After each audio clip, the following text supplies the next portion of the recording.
Il y a une photo que je voudrais partager avec vous, c'est celle-là.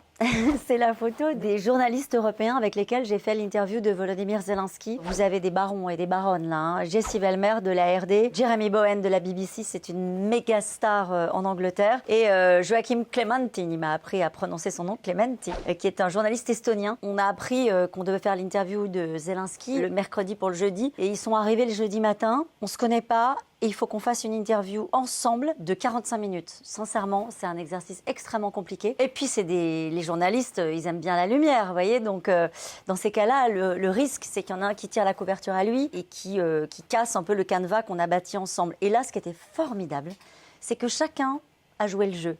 Chacun a respecté l'autre. On avait évidemment réparti en fonction des thématiques qui débutaient, qui faisaient la conclusion. Tout ça était très scénarisé parce que sinon, c'est sûr que ça allait aller au clash et qu'il y allait avoir une espèce de rivalité entre les journalistes pour interroger Zelensky. Et sur le papier, ça ne doit pas marcher. Mais c'est sur le papier. Quand je les ai vus arriver, je me suis dit, oh là là, on va jamais y arriver. Il va y avoir un moment donné où on va se marcher dessus, où il va y avoir une forme de rivalité. Et ben non, c'était un modèle, en tout cas à mes yeux, c'était un modèle de respect. Et on était au service de l'invité qui était là, qui était Zelensky. Je crois qu'ils ont tous été surpris autant que moi. Donc à la fin, on a voulu immortaliser ce moment devant la Tour Eiffel. C'était une chouette expérience et c'était vraiment des très très très grands journalistes.